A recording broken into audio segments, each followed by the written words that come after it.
बिना पढ़े पास होना पॉसिबल है? This is a common question. ये बहुत कॉमन चीज है कि बिना पढ़े पास हुआ जा सकता है या नहीं। सिंपली सा बात है, अगर आप पढ़ेंगे नहीं तो पास कैसे होंगे। लेकिन हमारा थंबनेल ये कहता है कि बिना पढ़े भी आप पास हो सकते हैं। लेकिन हाँ, सब में हार्ड वर्क करने की जरूरत होती है, इसमें भी आपको कुछ मेहनत करने की जरूरत होगी, क्योंकि आपको जैसा पता है कि कोई भी काम बिना मेहनत के नहीं होता। एज अ सेम वे, अगर आप मुंगेर यूनिवर्सिटी से बिलोंग करते हैं, जिनका इंग्लिश ऑनर्स है, बीए पार्ट 1 का जो एग्जाम होने वाला है, जो बच्चे अभी तक तैयारी नहीं किए हैं, तो this video is only for them. ये वीडियो बस उनके लिए ही है। तो without delay we will start. Hey guys, this is Muskaan here. Today I will discuss about how to complete our syllabus in these days. आपको पता होगा कि कौन कौन सा क्वेश्चन इंपॉर्टेंट है, इनफैक्ट कौन कौन सा क्वेश्चन आ रहा है, क्योंकि मैंने ऑलरेडी अपलोड कर दिया है और बहुत सारे यूट्यूबर ने भी अपलोड किया है। लेकिन अगर आप नहीं पढ़े हैं, अभी ही पढ़ना स्टार्ट कर दिए, तो इसका आंसर क्या होगा, कैसे आप उसको कवर करेंगे। जैसा कि आपको पता है कि जो जो क्वेश्चन मैंने बताया है, तो उसको ये कोई स्टोरी नहीं है जिसको याद कर लिया जाए और वहां जाकर के लिख दिया जाए। ये डायरेक्टली याद करने वाली चीज होती है। जैसा कि पहला जो आपको शॉर्ट नोट आने वाला है, वो आने वाला है मेटाफिजिकल पोएट्री पर, रोमांटिक पोएट्री पर, वार पोएट्री पर और जॉन गाल्सवर्दी के बारे में आ सकता है, या तो W.B. येट्स। मैंने 4 ऑप्शन बताया आपको फर्स्ट में, जो कि 14 मार्क्स का होता है, राइट।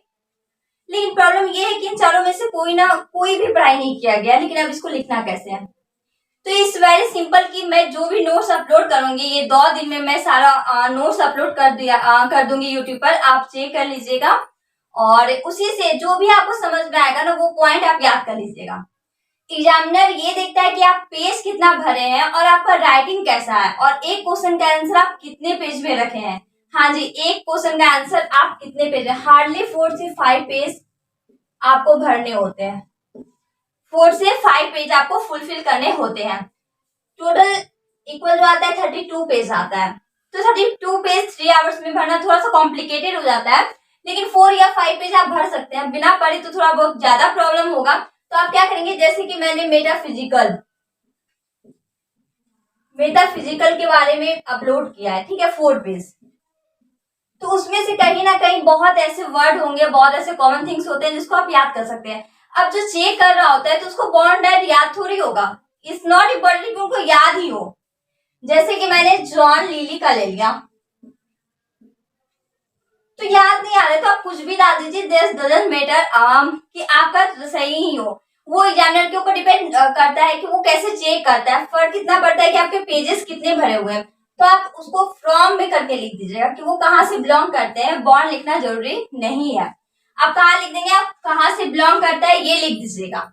और पहली बात, मैंने सारे का अपलोड कर दो, मतलब मैंने सारे का नोट्स अपलोड कर दूंगी, तो वो सारे से आपको कवर करने होंगे। जैसा कि सेकंड क्वेश्चन है आपका, शॉर्ट नोट अगेन पूछा जाता है, यूनिवर्सिटी बिट्स पे आएगा, मॉडर्न वर्ड्स ड्रामा पे आएगा, हीरोइक ट्रेजेडी पे, या तो GB साव या विलियम शेक्सपियर। तो इन चारों में से किसी एक को लिखना है। आप चारों को प्रिपेयर करना हो, क्योंकि इन चारों में से कोई एक आने वाला है। हो सकता है कि चारों आ जाए, तो ये तो कहना मुश्किल है, लेकिन इन चारों में से कोई एक आ जाएगा। तो इन चारों को कवर करना हमारा रिस्पॉन्सिबिलिटी होता है। तो आप क्या करेंगे, सारे का नोट्स लिख लेंगे अपने कॉपी में। फर्स्ट काम करना है, सारे का नोट्स आपको लिख लेना है कॉपी में, जो मैं अपलोड करूंगी। उसको लिख लेने के बाद जो भी आपको समझ में आएगा, और कहीं कोई प्रॉब्लम होगा तो आप कमेंट बॉक्स में पूछ सकते हैं, और जहां तक आपको समझ में आएगा वहां तक आपको याद कर लेना है। स्टार्टिंग का कुछ लाइन आपको जो आप याद किए वो लिखना है, और लास्ट लाइन कुछ याद किए वो लिखना है।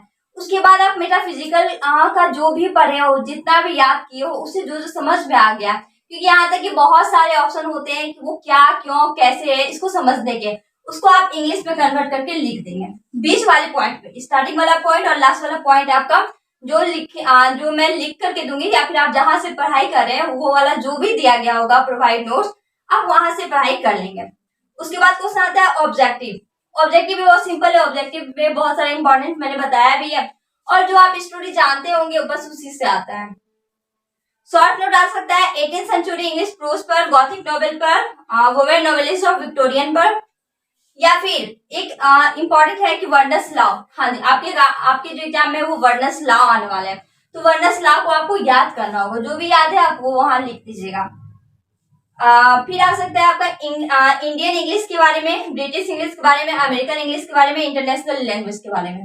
तो सारा तो इंग्लिश के बारे में है, इंग्लिश का क्यों जरूरी है, क्यों नहीं जरूरी है, इंग्लिश इंटरनेशनल लैंग्वेज क्यों बना, तो ये कॉमन थिंग्स है जो आप लिख सकते हैं सेल्फ से भी। फिर है शॉर्ट नोट आपका आ सकता है शॉर्टिंग पे, प्रीफिक्स एंड सफिक्स पे, एनालॉजी पे, स्लैंग पे, डेरिवेशन पे और बैक फॉर्मेशन पे। और फोनेमिक ट्रांसक्रिप्शन जो मैंने ऑलरेडी अपलोड कर दिया है, तो डिस्क्रिप्शन बॉक्स में आपको मिल जाएगा।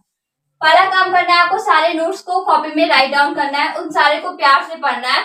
उसके बाद कुछ पॉइंट उसका नोट डाउन करना है, या तो फिर यूट्यूब पर सर्च करना है कि मेटाफिजिकल पोएट्री क्या होते हैं, यूनिवर्सिटी विट्स क्या होते हैं, तो उन सारे को आप पढ़ लीजिएगा कि ये होते क्या है। जब हम लोग कोई चीज वाच करते हैं तो वो ज्यादा हमारे माइंड में जाता है, वो हमारे सबकॉन्शियस माइंड में जाता है।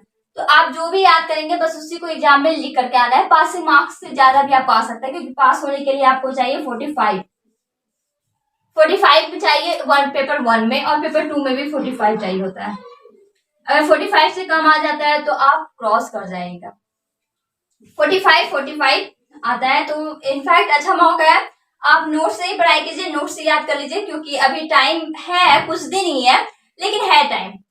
नोट्स मैंने जितना भी बताया बस उसी को पढ़ाई कर लीजिए, और जो जो पॉइंट आपको याद रहेंगे बस उसी को लिख लेना है, बाकी आप बना करके भी लिख सकते हैं। इसमें से बहुत ऐसे होंगे आपके क्वेश्चन जो आपको आता होगा, जैसे इंडियन इंग्लिश पर, इंटरनेशनल लैंग्वेज पर, तो ये आप ऑन लैंग्वेज भी हो सकता है, ऑन लैंग्वेज भी लिख सकते हैं। फर्क इतना पड़ता है कि आपका पढ़ाई का करने का तरीका कैसा होता है। बस बेसिक चीज है जो आपको नोट्स से मिलता है, आप वहीं से पढ़ाई कीजिए, और best of the luck for exam. Thank you so much for watching my channel.